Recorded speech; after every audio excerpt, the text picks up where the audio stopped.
Well, there isn't any difference between the fool and someone who's courageous, right, from an archetypal perspective. Abraham is a fool, obviously, when he starts his adventures. I mean, the story lays it out in that manner. He's far too old to be leaving home, for example. He's a late bloomer, and then he has a lot of catastrophic adventures along the way. And certainly you could imagine that had you encountered him when he first encountered the famine in the land of strangers, when he first went out, the idea that he had followed his misguided intuitions would have been self-evident. But in the Abrahamic stories, there is this call to get out and do.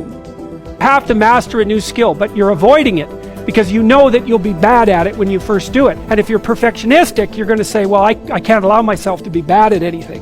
I can't allow myself to be a fool. And no wonder. But the problem is when you try something new, you're always a fool. And so unless you're willing to be a fool, you can't learn anything new. You are a fool when you first try something new, but you're a worse fool if you don't try it. One of the things I've learned, to make it concretely, is that I've done a lot of different things in my life, and every time I did a new thing, I was a fool. I did it badly. I was an imposter, right? Because when you first start to do something, you don't know what you're doing. But that's okay. That's an acceptance of your vulnerability, right? And your ignorance. That's humility in some sense, the willingness to be a fool in the land of strangers. That's it. The willingness to be a fool in the land of strangers. And that's an act of courage, because you also reveal your vulnerability to the world by stumbling around. But as long as you're stumbling forward, then you're going to move forward. In one of his lectures at the University of Toronto, Jordon Peterson said, if you are not willing to be a fool, you can't be a master. In the cycle that is self-discovery, that is growth, we have to at some point step into an arena that's foreign to us, that we don't yet understand. We have to be willing to operate with inadequate resources, trusting that they'll be picked up along the way. You are responsible for your life. And if you're sitting around waiting on somebody to save you, to fix you, to even help you, you are wasting your time, because only you have the power to take responsibility to move your life forward.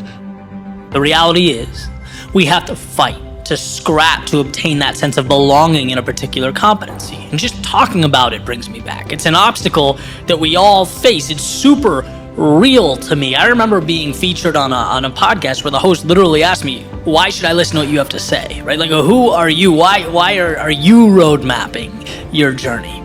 Right? I remember fighting for relevance in an area in which, at the time I knew almost nothing about. And I love how Peterson articulates this battle. He says at some point, you'll want to make a change and you'll feel like an imposter. And guess what? You are. I had to stop giving a fuck about people. That was the biggest thing. I had to stop caring what people thought about me. I realized that everybody's fucked up. That's the one thing I realized. I walked around and I put these people on a fucking pedestal. Everybody was better than me. So I can't tell you anything about me because you're going to judge me and I'm going to feel even worse than what I am.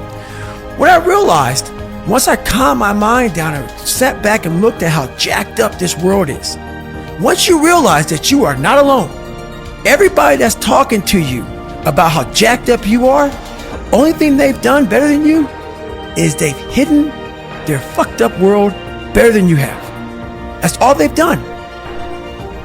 One thing I'm positive about is how ROI negative complaining is and how much I'm trying to suffocate the practice of it. I really have been fascinated by people that have changed their mindset into understanding that everything that is not going well right now is their fault. It has been remarkably important to me in understanding that everything that I'm not happy about is on me. It's a remarkably interesting brain twist. The amount of energy spent on things that you can't control versus being accountable to what you can control has been a huge separator for me in the last 4 or 5 years as I've dug deep.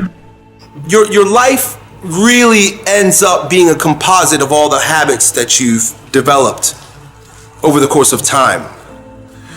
So whatever it is, start small. Start with, I'm going to bathe every day. And what that's going to help develop the self-confidence that's needed to take that habit-forming behavior, that characteristic that's associated with forming habits, and apply it to bigger things. Why do you care about somebody else's opinion? He told me you're in charge of your own destiny. He said you're in competition with yourself. The day that you give up on you is the day that you gave up on your dream. So if you're in the business of giving up on your dream, then I don't want to be in the business of being your friend. I think you're talented, so why don't you stay true to what you believe that you can do? And it was words like that that really made me get that skin, that thick skin to deal with Hollywood and rejection. And when I heard no 1,000 times, it started to roll off my back. And when I got that one yes, I made the decision to never hear no again.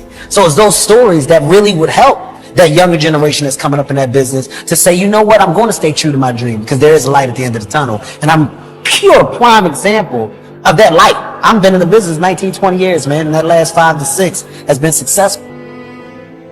I always tell people the most valuable lesson I got from my mentor, Jim Rohn, was I asked my father, worked 2 jobs.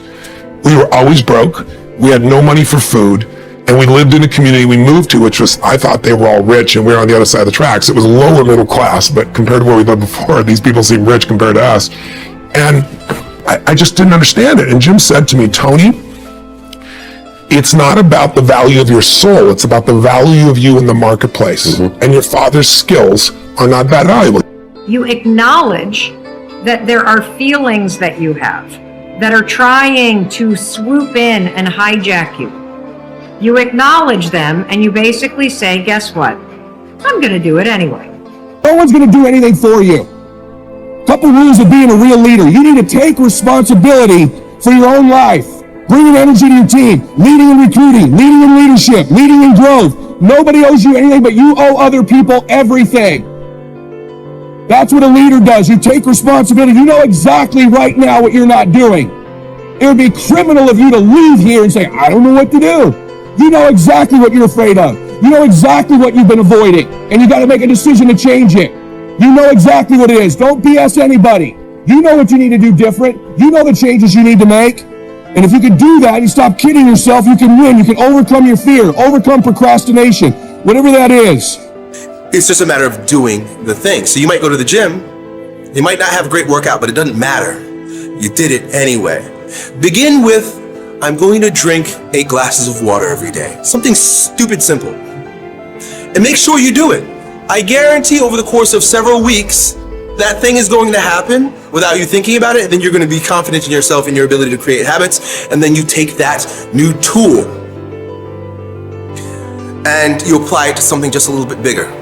Once I switched my narrative to being the learner, it didn't matter where I started, it only mattered where I was trying to go. And as long as I had that clarity, then I could execute because I believed I could do anything I set my mind to without limitation. You don't need a better economy. You don't need better seed and soil. In fact, when it comes to seed and soil and rain and sunshine and seasons and the miracle of life, that's all you got. And that's it, my friend. Habits are the building blocks of our lives. Not the goals or the grand schemes or the vision or the big idea. It's what you fucking do every single day that matters more than anything. Develop good habits that will carry you through to having a very successful life. You have to live at the edge of your capabilities.